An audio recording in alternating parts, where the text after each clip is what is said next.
हाँ जी, question number 23 कह रहा है A, B and C are sharing profits and losses in the ratio of 2:2:1.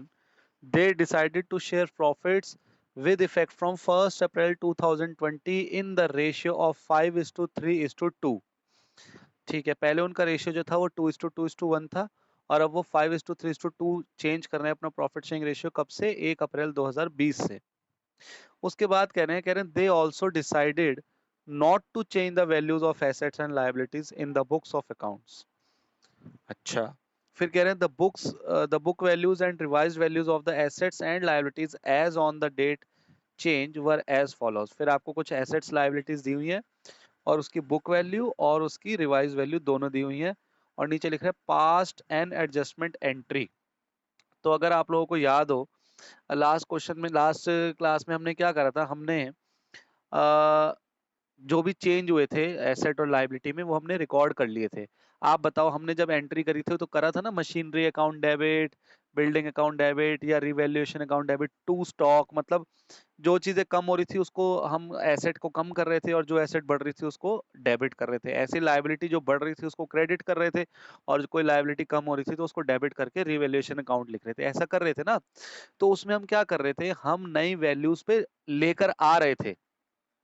हम जो थी एसेट्स को नई वैल्यू पे, लायबिलिटीज को नई वैल्यू पे लेके आ रहे थे। मतलब अगर बिल्डिंग पहले 1 लाख की थी तो हम, और अगर अब 50,000 से बड़ी है तो हम एंट्री करते हैं building account debit to revaluation. मतलब बिल्डिंग हमने अपनी बुक्स में 50,000 रुपए बढ़ा दी थी और उससे जो 50,000 का प्रॉफिट हुआ था फिर वो पार्टनर्स में बांट दिया था। ऐसे ही करा था ना। लेकिन यहाँ क्या दिक्कत है, यहाँ पे क्वेश्चन क्या कह रहा है वो अपना प्रॉफिट शेयरिंग रेशियो तो चेंज कर रहे हैं but they also decided not to change in the values of asset and liabilities in the books of account. मतलब वो चाह रहे हैं कि कल से हमारी प्रॉफिट शेयरिंग रेशियो तो चेंज हो जाए। और जब profit sharing sharing ratio change होती है तो आपको पता है ना क्या क्या होता है। हम गुडविल का ट्रीटमेंट करते हैं, जो भी रिजर्व प्रॉफिट लॉस होते हैं वो पार्टनर्स में बांट देते हैं और ये जो रिवैल्यूएशन अकाउंट का जो प्रॉफिट लॉस आता है तो वो बांट देते हैं। लेकिन यहाँ पे कह रहा है कि वो नहीं चाह रहे चेंज करना। और आपको नीचे बताया हुआ कि एक्चुअल वैल्यू कितनी है उनकी आज की डेट में, मतलब बुक वैल्यू कितनी है और एक्चुअल में मार्केट में कितनी वैल्यू है। रिवाइज्ड वैल्यू मतलब कि मार्केट में आज की डेट में उसकी क्या वैल्यू है। तो अभी क्या करें, हम ये कह रहे हैं कि वैल्यू भी चेंज मत करो। लेकिन आपको पता है कि जिसको नुकसान हो रहा होगा या फायदा, अगर प्रॉफिट हो रहा है, अगर रिवैल्यूएशन में प्रॉफिट हो रहा होगा तो जिसको जो सेक्रीफाइसिंग पार्टनर है वो चीखेगा, कहेगा भाई आज इस प्रॉफिट को बांट दो वरना आगे चल के कभी ये एसेट्स लायबिलिटी बेचोगे और मेरे को तो आगे प्रॉफिट शेयरिंग रेशियो में फिर नुकसान होने वाला है तो मुझे तो इस प्रॉफिट में कम हिस्सा मिलेगा आगे चल के। तो अब क्या करें कि हमारे को जो है इसकी एसेट्स और लायबिलिटीज की वैल्यू भी ना मतलब चेंज करनी पड़े और इसका जो प्रॉफिट लॉस है उसका इफेक्ट भी हम आज बांट दें। तो आप लोगों को याद होगा कि हम क्या करते हैं, एंट्री एक ब्रह्मास्त्र एंट्री है हमारे पास, गेनिंग टू सैक्रिफाइसिंग, है ना। Very good. तो हम क्या करेंगे, हम इस केस में रीवैल्यूएशन अकाउंट को ओपन ही नहीं करेंगे। रीवैल्यूएशन अकाउंट को ओपन करने का मतलब आपको पता है ना, जब भी आपने कल की मतलब परसों वाली क्लास में आपने रीवैल्यूएशन अकाउंट को डेबिट या क्रेडिट करा था और रिवैल्यूएशन अकाउंट को डेबिट या क्रेडिट करने से बहुत सारे डेबिट क्रेडिट होते हैं तो आपको या तो प्रॉफिट होता है या लॉस होता है।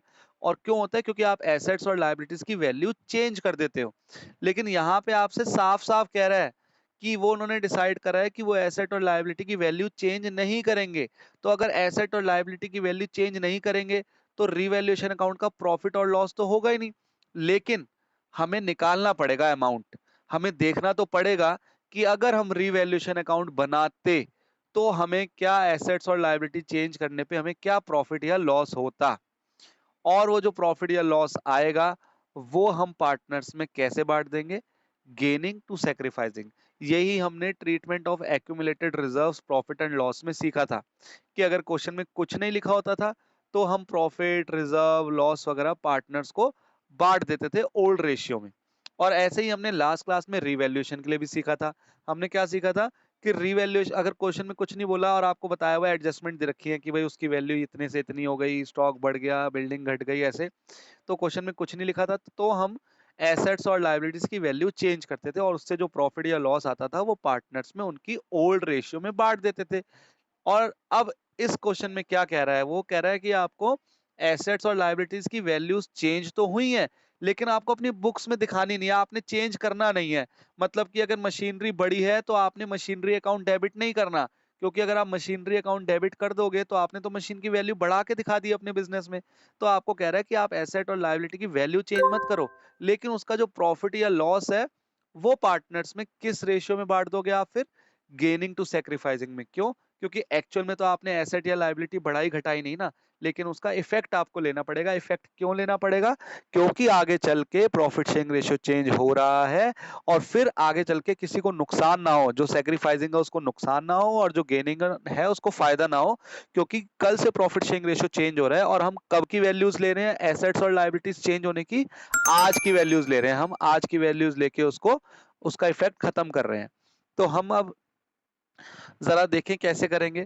तो हम इसमें रिवैल्यूएशन अकाउंट नहीं बनाएंगे, लेकिन हम ये तो देख सकते हैं ना कि ये जो 4-5 चीजें हमें एसेट लायबिलिटी दी हुई हैं, इससे हमें एक्चुअल में प्रॉफिट हो रहा है या लॉस हो रहा है। तो जरा हम देखते हैं कि क्वेश्चन नंबर 23 और मेरी बुक में क्वेश्चन नंबर 24 है। तो जब आयुष इसको देखेगा वीडियो को, तो वो क्वेश्चन नंबर 24 देखेगा अपना, ठीक है। तो अभी हम क्या कर रहे हैं, तो हम अभी क्या करते हैं, हम जर्नल एंट्री के लिए जगह छोड़ देते हैं, क्योंकि एक एडजस्टमेंट एंट्री करनी पड़ती है यहाँ, आपको पता है कौन सी, गेनिंग टू सेक्रीफाइसिंग। तो अब हम क्या करते हैं, यहाँ पे हम कैलकुलेट करते हैं, क्या लिखूं, कैलकुलेशन ऑफ, किस चीज का, कैलकुलेशन ऑफ प्रॉफिट और loss on revaluation of asset and liability. तो रिवैल्यूएशन में वर्ड वैसे लिख रहा हूं, लेकिन हम एक्चुअल में एसेट और लायबिलिटी का रिवैल्यूएशन अकाउंट से ओपनिंग नहीं करेंगे। मतलब हम रिवैल्यूएशन अकाउंट को ओपन नहीं करेंगे, ना डेबिट करेंगे ना क्रेडिट करेंगे। तो कैलकुलेशन ऑफ प्रॉफिट और loss on revaluation of asset and liability, ये अब हम करने जा रहे हैं। तो कैसे करें अब हम ये, अब हम इसको क्या करते हैं, जिसमें प्रॉफिट हुआ उसको एक तरफ लिख लेते हैं, जिसमें लॉस हुआ उसको एक तरफ लिख लेते हैं। तो सबसे पहला है मशीनरी। तो मशीनरी पहले कितनी थी, मतलब हमारी बुक्स में कितनी है, 2.5 लाख रुपए की, और रिवाइज वैल्यू जो उसकी इस टाइम मार्केट में वैल्यू है 3 लाख रुपए है। तो आप लोग बताओगे मुझे इसमें प्रॉफिट हुआ है या लॉस हुआ है? इसमें एसेट की वैल्यू 2.5 लाख से 3 लाख एक्चुअल में है, मतलब जो प्रॉफिट हुआ है हमारी बुक्स में 2,50,000 की दिखा हमने लिखी हुई है, लेकिन एक्चुअल में उसकी मार्केट में जो वैल्यू है आज हम बेचने जाएं तो हमें 3 लाख रुपए मिल जाएंगे। तो हम क्या लिखें, इससे हमें प्रॉफिट हुआ तो हम लिखेंगे इंक्रीज इन मशीनरी। तो इंक्रीज इन मशीनरी से हमें क्या हुआ है, प्रॉफिट हुआ है कितने रुपीस का, 50,000 का। तो ये हम प्लस में लिख देंगे। फिर नेक्स्ट देखते हैं, नेक्स्ट लिखा है कंप्यूटर्स। अभी हमारी जो बुक्स में वैल्यू लिखी है 2 लाख लिखी है, और हमें एक्चुअल में जो इस टाइम बेचने जाएंगे तो कितने रुपए के बिकेंगे, 1,75,000 के। तो हमें हो गया लॉस। तो हम क्या लिखेंगे, डिक्रीज इन कंप्यूटर्स। तो इसमें हमें हुआ है 25,000 का लॉस। तो ये हमने ब्रैकेट में लिख दिया, लॉस है तो। फिर बात करते हैं सन्ड्री क्रेडिटर्स। कह रहे हैं सन्ड्री क्रेडिटर्स हमारे 90,000 के हैं, और एक्चुअल में उनकी जो आज कीमत है वो 75,000 है। तो हमारे क्रेडिटर्स 90,000 के हमारी बुक्स में, लेकिन एक्चुअल में हमने देने उनको 75,000 है। तो हमें प्रॉफिट हुआ है या लॉस हुआ है, बताएगा कोई? Decrease, decrease in creditors, very good, हमें प्रॉफिट हुआ है। हमारी लायबिलिटी कम हुई है ना, हमारे क्रेडिटर्स कम हुए हैं, तो 15,000 की लायबिलिटी कम हुई है तो हमको प्रॉफिट हुआ है, तो 15,000 प्लस में लिख देंगे। और लास्ट लिखा है आउटस्टैंडिंग एक्सपेंस। तो आउटस्टैंडिंग एक्सपेंस होते क्या है, आउटस्टैंडिंग एक्सपेंस भी आपकी एक लायबिलिटी होती है। तो उसमें क्या हुआ है जरा देखते हैं। हमारे आउटस्टैंडिंग एक्सपेंस जो है 15,000 है अभी बुक वैल्यू, और एक्चुअल में वो हमें पे कितने करने हैं, 25,000। तो 10,000 का क्या हुआ है, हमें लॉस हुआ है। और हम लिखेंगे increase sorry, increase in outstanding expense. जरा देखते हैं प्रॉफिट या लॉस कितना आ रहा है। तो ये कितना आ रहा है, 40,000, 25 या 30,000, कितना आएगा ये, 35, 30,000 आएगा, 30,000 रुपए। 30,000 हमें क्या हो गया, प्रॉफिट। ठीक है जी। अब हमने क्या करना है इस 30,000 को, प्रॉफिट को जो किस रेशियो में बांटना है, इनकी गेनिंग और सेक्रीफाइसिंग रेशियो में। तो गेनिंग और सेक्रीफाइसिंग रेशियो तो दे नहीं रखी, गेनिंग और सेक्रीफाइसिंग रेशियो तो निकालनी पड़ेगी। तो जरा अब गेनिंग और सेक्रीफाइसिंग रेशियो जरा निकालते हैं। तो वर्किंग नोट 2 में हम क्या लिखेंगे, calculation of sacrificing ratio and gaining ratio. तो जरा देखते हैं कितनी आएगी।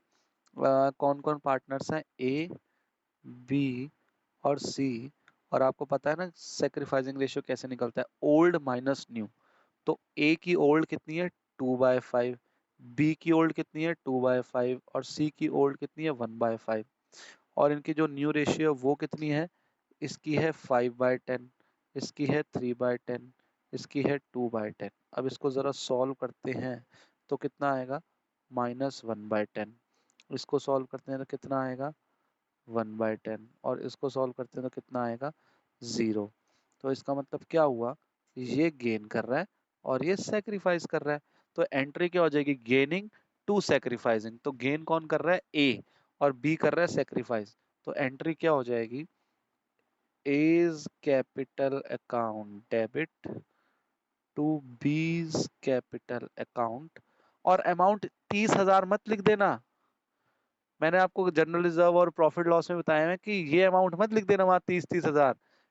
इन्होंने कितने अमाउंट से, कितने मतलब उससे रेशियो से गेन या लॉस सेक्रीफाइस कर रहे हैं उसका करना है। तो 30,000 का 1/10 तो 3,000 रुपए से आएगी एंट्री।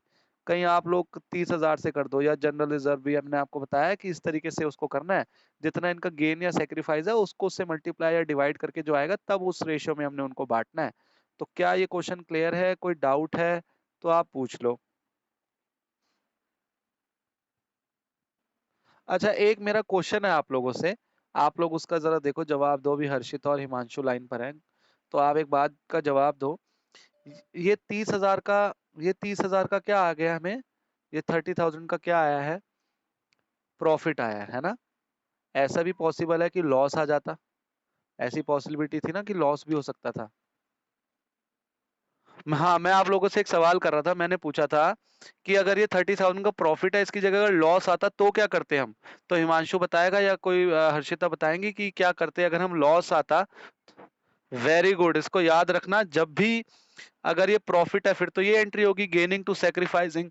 लेकिन अगर ये प्रॉफिट की जगह लॉस आ जाता तो लॉस हम किस रेशियो में कैसे बांटते, सेक्रीफाइसिंग टू गेनिंग करते। क्योंकि अगर लॉस हुआ है तो क्या होगा, उस केस में हम फिर एंट्री क्या कर देंगे, सेक्रीफाइसिंग टू गेनिंग कर देंगे। ठीक है, तो इसको आप याद रखना। अब मैं आगे बढ़ता हूं और आगे के क्वेश्चन हम करते हैं। हाँ जी, क्वेश्चन नंबर 26, अब मैं इसको पढ़ रहा हूँ जरा। कह रहा है ए बी सी तीन पार्टनर्स है, उनका प्रॉफिट शेयरिंग रेशियो 3:2:1 है और उनकी जो बैलेंस शीट है वो आपको दी हुई है। 31 मार्च कौन सा साल लिखा है, एक बार कंफर्म कर दो मुझे आपकी बुक में।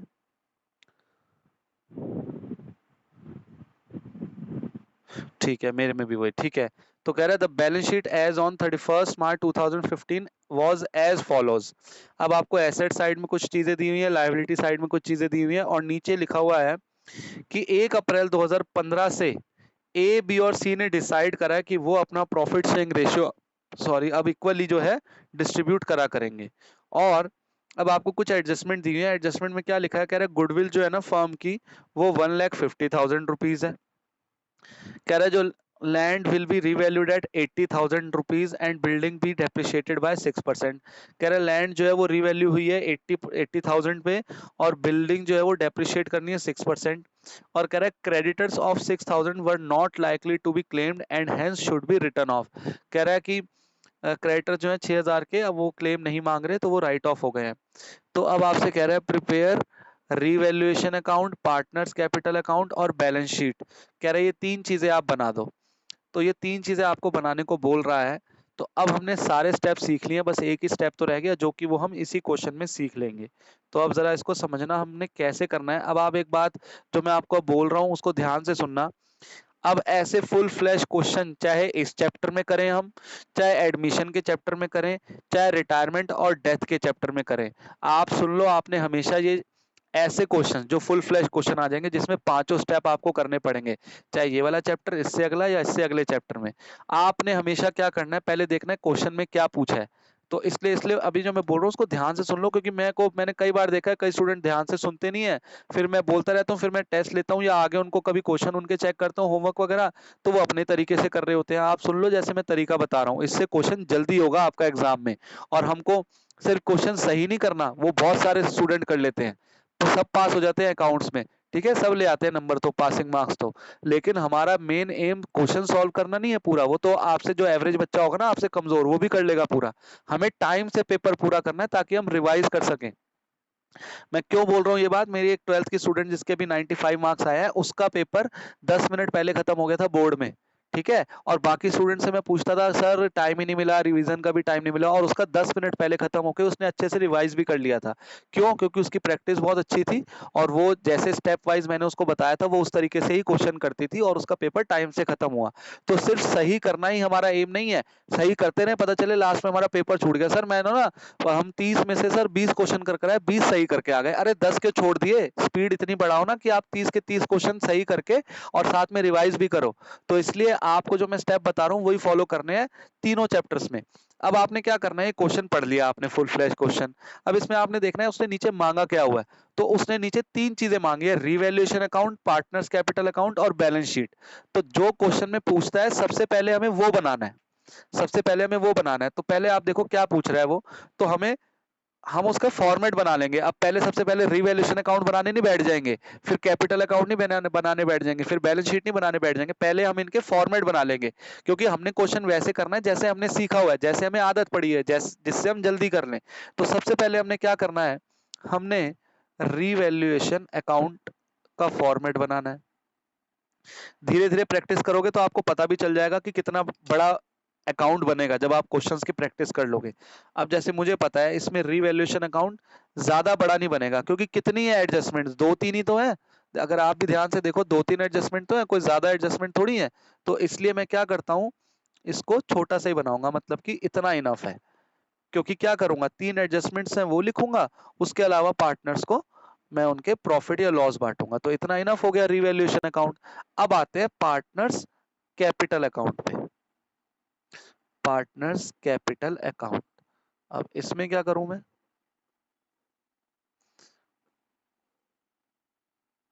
ये भी इतना इनफ है, ठीक है।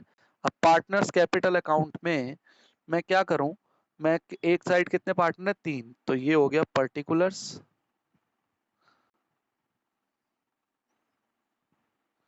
ये हो गया, अब इधर ये और ये, ठीक है। और आपने एग्जाम में तो क्या करना है, पेंसिल लेनी है, सीधा ऊपर से लेके नीचे तक लाइन खींच देनी है। ये नहीं कि बार बार ऐसे स्केल पकड़ो जी, फिर मैं यहाँ फिर यहाँ, इतना नहीं टाइम होता वहां पर। और फिर जो बाकी एक्स्ट्रा लाइन हो गई वो रबड़ से फटाफट से मिटा दो। तो वो चलो वो सब हम बाद में डिस्कस करेंगे, अभी हमारा मेन जो टारगेट है वो कॉन्सेप्ट पे है कि ऐसे क्वेश्चन कैसे करने हैं। रिवैल्यूएशन अकाउंट पूछा है, पार्टनर्स कैपिटल पूछा है, उसके बाद पूछा है बैलेंस शीट।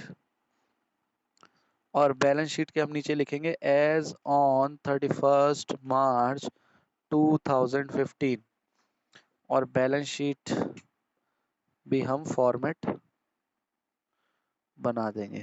बैलेंस शीट का फॉर्मेट कितना बनाना है, जो बैलेंस शीट आपको उसमें दे रखी है ना क्वेश्चन में, लगभग उसी के आसपास उतनी बनेगी। तो ये देखो मैंने फॉर्मेट बना लिया है। और अब मुझे क्या करना है, सबसे पहले आपने क्वेश्चन में देख लिया क्या पूछा है, फॉर्मेट बना लिया उसके। अब आपने बहुत ही आसान, आपको 5 स्टेप याद है जो मैंने कराए हैं, आपको शुरू हो जाओ करना। अब ये सारा जो आपका काम है ये किस में होएगा, वर्किंग नोट्स में। और वर्किंग नोट्स हमेशा क्वेश्चन के जो मेन क्वेश्चन जो आपको दिया हुआ है क्वेश्चन में कि ये चीजें बनानी है, उसके बाद होएगा वो। तो पहले आपने फॉर्मेट बना दिया अपनी शीट में, मतलब जो आपकी वो होगा आंसर शीट। अब फिर आपने उसके बाद जब तीनों फॉर्मेट बन जाएंगे उसके नीचे आपने लिखना है वर्किंग नोट्स। और वर्किंग नोट से आप शुरू हो जाओ कि आपको बस ये सोचना है सर ने हमें क्या पढ़ाया अभी तक इस चैप्टर में। सबसे पहले हमने क्या सीखा था, calculation of sacrificing ratio and gaining ratio. सबसे पहले हम वो निकालेंगे। आपको याद है, मुझे पता है कि आपको पता है कैसे करते हैं। हम देखो 3 पार्टनर्स हैं, ए बी और सी। और सैक्रिफाइसिंग गेनिंग रेशियो कैसे निकलता है, ओल्ड माइनस न्यू करके।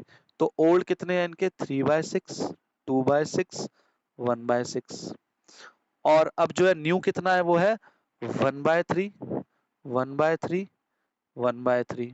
अब इसको जरा सॉल्व करो, ये कितना आएगा 6, ये हो जाएगा 1/6, ये हो जाएगा 0, और ये हो जाएगा कितना -1/6। तो ये हो गया गेनिंग और ये हो गया सेक्रीफाइसिंग पार्टनर। ठीक है जी, पहला स्टेप खत्म। इससे फास्ट आपको कोई भी मेथड इससे फास्ट नहीं हो सकता कि हम सोचें पहले हम रिवैल्यूएशन अकाउंट बना ले फिर हम ये कर लें, वो ऐसे नहीं। अब पहला स्टेप खत्म। दूसरा स्टेप मैंने क्या बताया था आपको? दूसरा स्टेप बताया था ट्रीटमेंट ऑफ गुडविल। अब देखना है हमें कितनी गुडविल दी हुई है क्वेश्चन में। हमें क्वेश्चन में एक ही गुडविल दी है, और ये कौन सी गुडविल है? ये गुडविल है सेल्फ असेसमेंट गुडविल। आपको परचेज गुडविल नहीं दी हुई इस क्वेश्चन में। परचेज गुडविल दी होती तो कहां होती?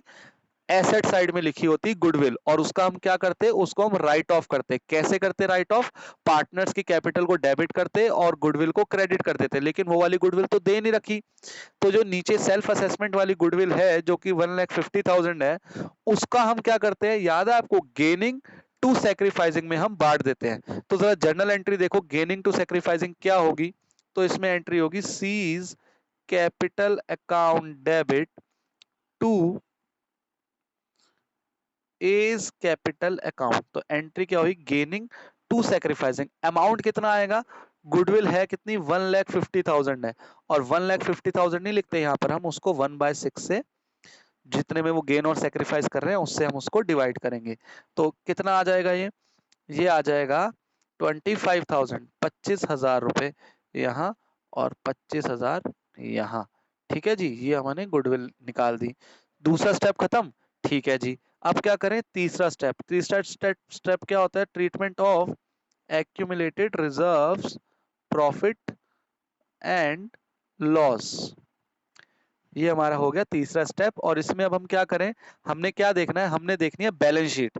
तो पहले एसेट साइड में देखा तो कोई लॉस नहीं है एसेट साइड में। अब लायबिलिटी साइड में देखते हैं कोई रिजर्व या प्रॉफिट एंड लॉस है।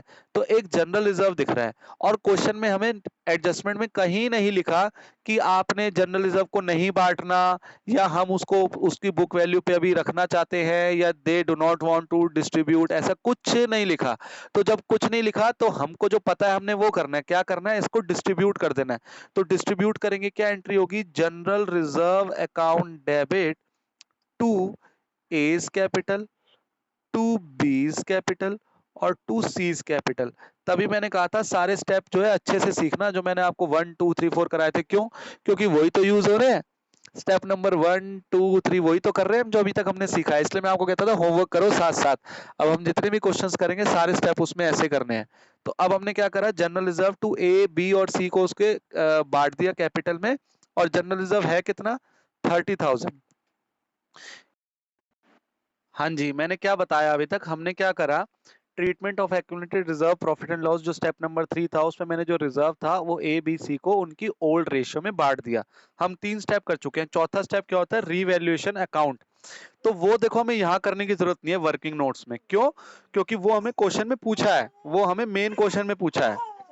ठीक है जी, तो वो हमने मेन क्वेश्चन में हमसे पूछा हुआ है, तो हम वो यहीं पर आ जाएंगे वापस। तो आप अपनी आंसर शीट में वापस स्टार्टिंग में आ जाओगे, और जो स्टेप नंबर 4 है वो आप 4 नहीं लिखोगे यहाँ पर, वो आपका मेन क्वेश्चन में पूछा हुआ है।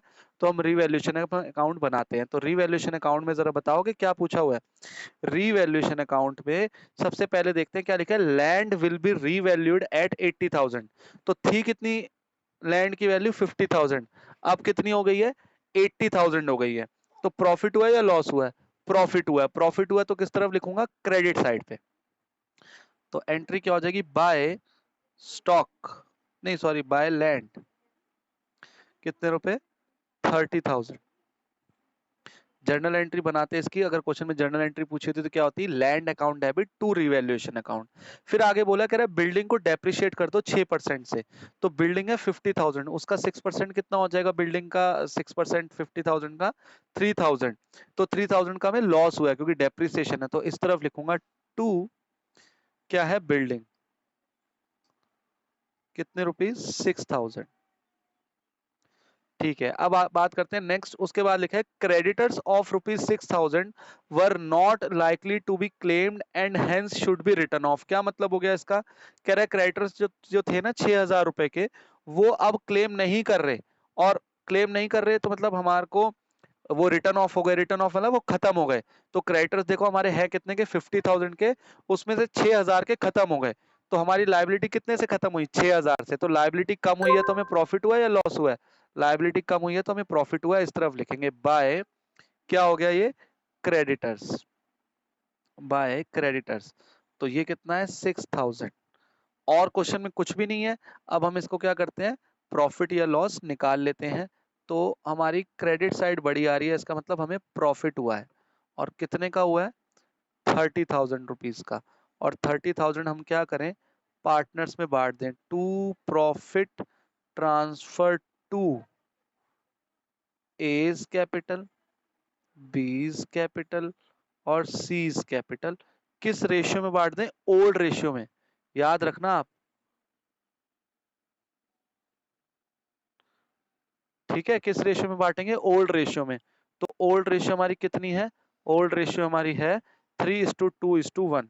तो कितना आ जाएगा? 15,000, 10,000 और 5,000। तो ये हमने प्रॉफिट बांट दिया पार्टनर्स को। अब अगला स्टेप हमारा क्या होता है? स्टेप नंबर 5 याद है आप लोगों को? वो अब स्टार्ट हो रहा है। स्टेप नंबर 5 में मैंने लिखवाया था capital account and balance sheet. तो कैपिटल अकाउंट शुरू करते हैं हम। तो कैपिटल अकाउंट देखना, आप कहोगे सर ये तो बड़ा ही आसान है जो आप बता रहे हो, आप जिस तरीके से बता रहे हो तो बहुत आसान लग रहा है। सबसे पहले कैपिटल अकाउंट में क्या लिखना होता है आपको पता है ना? Balance BD. तो वो तो कुछ नहीं करना, आप पहले बैलेंस बीडी लिख दो, बाय बैलेंस बीडी। कितने बैलेंस बीडी दिया हुआ है क्वेश्चन में? देखो 1,50,000 और 25,000। तो यहाँ लिख दो 1,50,000 और 25,000। ठीक है जी, ये हमने लिख दिया। अब उसके बाद हम क्या करें? अब आपने क्वेश्चन में देखो कितना आसान है। आपने जहां जहां पे पार्टनर्स कैपिटल अकाउंट डेबिट और क्रेडिट हुए हैं ना, जहां जहां पे भी पार्टनर्स कैपिटल अकाउंट डेबिट या क्रेडिट हुए हैं, वो आपने इसमें लेजर पोस्टिंग करनी है। अब हम यहां से शुरू करते हैं, जरा देखना ध्यान से कि कहाँ कहाँ पर हुआ है डेबिट और क्रेडिट। हमने यहाँ से क्वेश्चन शुरू करा। तो सबसे पहले एंट्री क्या हुई? C's capital account debit to A's capital account. तो C's capital to A's capital. तो मैं आप सबसे मैं इतना तो एक्सपेक्ट करता हूँ आपको जर्नल एंट्री से लेजर पोस्टिंग आती होगी। तो एंट्री क्या है? C's capital account debit to A's capital. तो सी की कैपिटल क्या हुई है? डेबिट हुई है। सी की कैपिटल डेबिट हुई है तो सी की कैपिटल की डेबिट साइड कौन सी है? ये है। किसने करा है उसको डेबिट? किसने करा है? To A's capital. कितने रुपए से? अमाउंट कितना है? अमाउंट है 25,000 रुपए। तो अमाउंट किसके नीचे लिख दूं? सी के नीचे 25,000 रुपए। और ऐसे ही सेम फिर से हम इस पर आते हैं। तो क्या है? ए की कैपिटल क्रेडिट हुई है। तो ए की कैपिटल साइड कहाँ है? ए की कैपिटल की क्रेडिट साइड है ये वाली। किसने करा है उसको क्रेडिट? सीज कैपिटल ने। तो यहां भी लिख देंगे 25,000 रुपए। आई होप आप लोगों को ये लेजर पोस्टिंग आती हो। मैंने एंट्री क्या थी फिर से बोल रहा हूँ, C's capital account debit to A's capital. तो सी क्या हुआ है? डेबिट हुआ है। सीज कैपिटल अकाउंट डेबिट है तो सी की डेबिट साइड तो ये वाली है। और किसने करा उसको डेबिट? ए ने। तो टू एज कैपिटल अकाउंट। और अमाउंट किसके नीचे लिखेंगे? सी के नीचे। फिर से इस एंट्री को पढ़ते हैं, क्या थी? C's capital account debit to A's capital. तो एज कैपिटल क्या हुई है? क्रेडिट हुई है। तो ये ए की कैपिटल की क्रेडिट साइड है ये। तो ए की क्रेडिट साइड को, ए को क्रेडिट किसने करा? सी ने। तो बाय सीज कैपिटल ए के नीचे 25,000। मैंने फिर भी समझा दी अगर आपको नहीं आती थी तो, किसी को डाउट था तो। अच्छा आगे देखना और कैपिटल डेबिट कहाँ क्रेडिट हुई है। तो अब आते हैं इस पे, ट्रीटमेंट ऑफ, ये वाला कर दिया हमने यहाँ पर। अब इसमें ए बी और सी तीनों क्रेडिट हुए हैं। किसने करा है? जनरल रिजर्व ने। तो ए बी और सी तीनों क्रेडिट हुए हैं। तो ए बी और सी तीनों क्रेडिट हुए हैं। तो ये है क्रेडिट साइड ए बी और सी की। तो किसने करा है? जनरल रिजर्व ने। और दूसरा आप इससे भी देख सकते हो ना कि ये कौन सी साइड होती है, इसमें उनकी कैपिटल बढ़ती है। तो अगर मैं पार्टनर को जनरल रिजर्व बांटूंगा तो उनकी कैपिटल बढ़ेगी। कैपिटल बढ़ेगी मतलब क्रेडिट होगी। बहुत सारे तरीके हैं अकाउंट्स को समझने के, जैसे आपको समझ आ जाए, जो आसान लगे। तो ये क्या हो गया? 15,000, 10,000 और 5,000। ये हमने जनरल रिजर्व। अब और पीछे कुछ नहीं है, और कोई एंट्री नहीं है। अब यहाँ पर आते हैं। अब और कहाँ पे आपको पार्टनर्स कैपिटल डेबिट क्रेडिट दिख रहा है? ये रहे, ये रे पार्टनर्स कैपिटल क्या हुई है? क्रेडिट हुई है, प्रॉफिट बांटा है। तो ये इधर लिख देंगे बाय रीवैल्यूएशन अकाउंट ब्रैकेट में प्रॉफिट। तो ये वाला प्रॉफिट भी हम बांटेंगे, तो कितना आ जाएगा 15,000, ये हो जाएगा 10,000 और ये हो जाएगा 5,000 रुपए। ठीक है जी, ये भी हमने बांट दिया। तो अब क्या हुआ है जरा बताओगे मुझे? हम क्वेश्चन कौन सा कर रहे हैं? क्वेश्चन यही था ना? एक सेकेंड।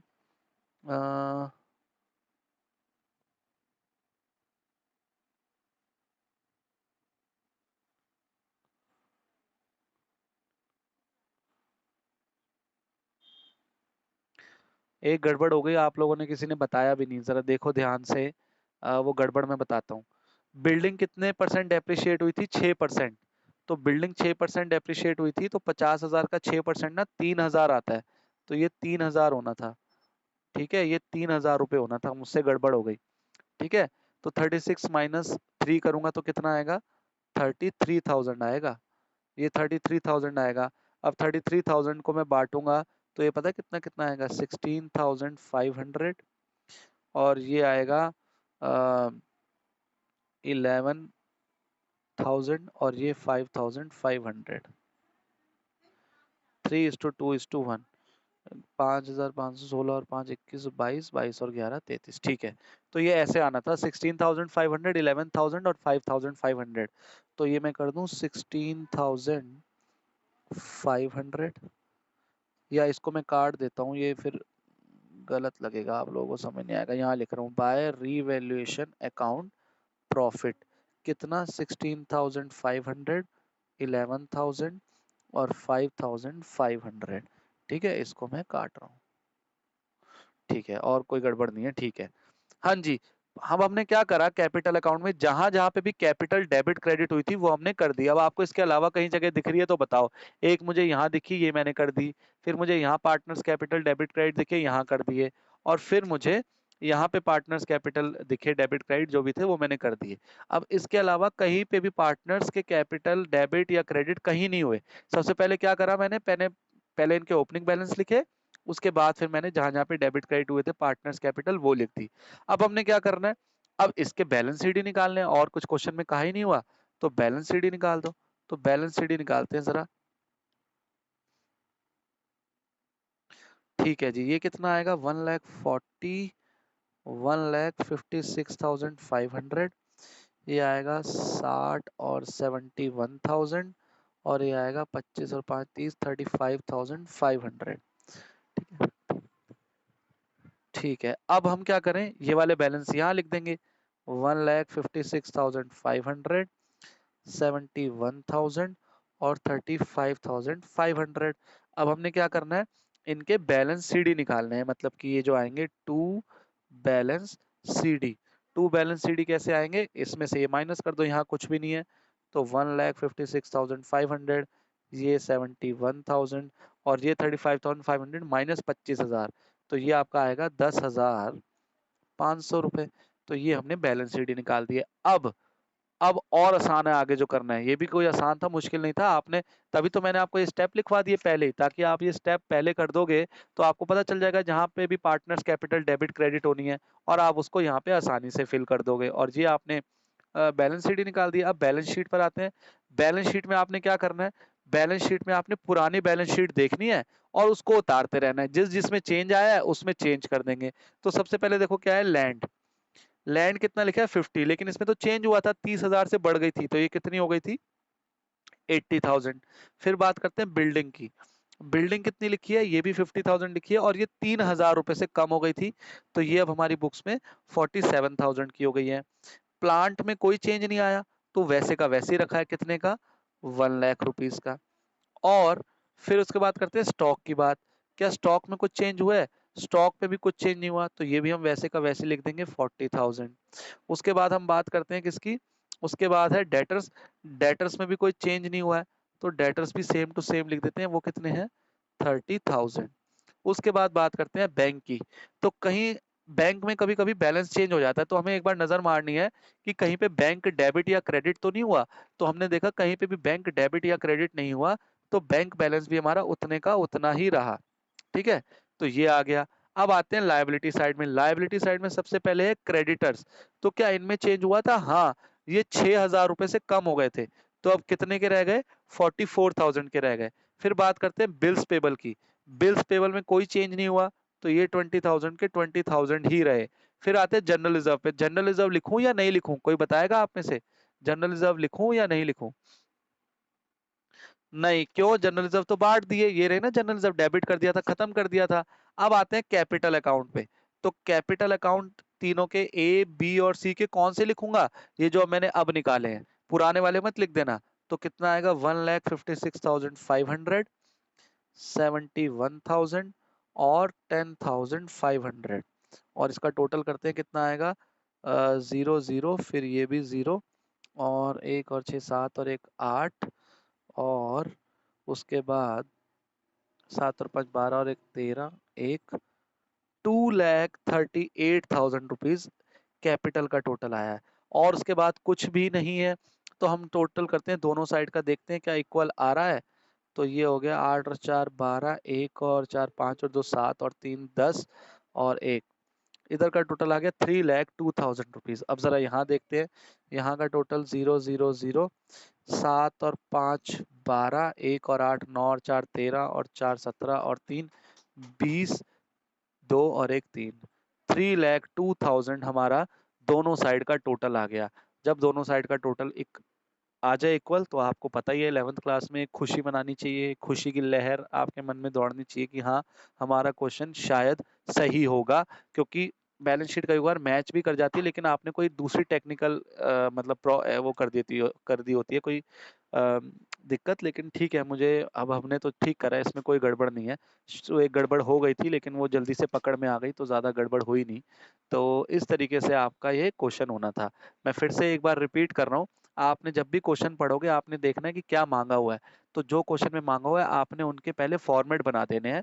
और जनरली आपसे यही चीजें मांगी होती हैं, पार्टनर रिवैल्यूएशन, पार्टनर्स कैपिटल और बैलेंस शीट। या चेंज होता है तो पता है क्या होता है, रिवैल्यूएशन अकाउंट नहीं मांगा होता, उसकी जगह जर्नल एंट्रीज मांगी होती हैं, या जर्नल एंट्री भी मांगी होती हैं, और ये तीन भी मांगे होते हैं। तो उसके फॉर्मेट आपने पहले बनाने हैं। और फिर हमने वही काम करना है जो हमने इस चैप्टर की शुरुआत से करते आ रहे हैं, कि स्टेप शुरू करने हैं। और मैं बार बार बोल रहा हूँ, सिर्फ इसी चैप्टर में नहीं, आगे वाले चैप्टर्स करोगे, उसमें भी जब आप फुल फ्लैश क्वेश्चन करोगे, तो आपने यही फॉलो करना है स्टेप। सबसे पहले calculation of sacrificing gaining ratio, treatment of goodwill, फिर treatment of accumulated reserves, profit loss. उसके बाद फिर यहाँ आ जाना है, अगर रिवैल्यूएशन अकाउंट पूछा और आपने फॉर्मेट बनाया तो वो बना के, और फिर कैपिटल अकाउंट तो और आसान है। कैपिटल अकाउंट में तो आपने दिमाग ही नहीं लगाना, ओपनिंग बैलेंस लिखना है जो क्वेश्चन में दिया होगा। उसके बाद आपने जो कर लिया है, जो ये पता है आपका क्या है, ये आपकी मेहनत है। ये तो आप अब कॉपी पेस्ट कर रहे हो। क्या कर रहे हो, आपने देखना है जहां जहां पे कैपिटल डेबिट क्रेडिट करी है आपने, यहाँ से लेके यहाँ तक कहीं पे भी, वो आपने डेबिट क्रेडिट कर देनी है पार्टनर्स के कैपिटल में। बैलेंस शीट ही निकाल देने हैं। उसके बाद बैलेंस शीट आपने पुरानी बैलेंस शीट से मैच करनी है, जो जो चेंज हुए हैं वो चेंज लिखने हैं, वरना पुरानी ही फिगर्स उतार देनी है, और कैपिटल अकाउंट के बैलेंस यहाँ से आ जाएंगे। और फिर दोनों साइड का टोटल कर देना है, इक्वल आएगा। और ये अकाउंट बंद जरूर करने हैं, इसके नंबर कटते हैं। ये जो अकाउंट है ये सारे बंद करने हैं, ठीक है ना? जो भी आप अकाउंट बनाते हो सारे बंद करने हैं। और रिवैल्यूएशन और पार्टनर्स कैपिटल के नीचे डेट नहीं लिखनी, इसके नीचे डेट लिखनी होती है, ठीक है? तो ये आपका मैंने विद कॉन्सेप्ट और विद प्रेजेंटेशन बता दिया कैसे करना है। और आज की क्लास हम इतनी रखते हैं। आप एक सेकंड, क्वेश्चन नंबर 27 करना है 2020 वाली बुक में, और 2019 वाली बुक में ये क्वेश्चन नंबर 29 है, ये होमवर्क में है, ठीक है? मैं रिकॉर्डिंग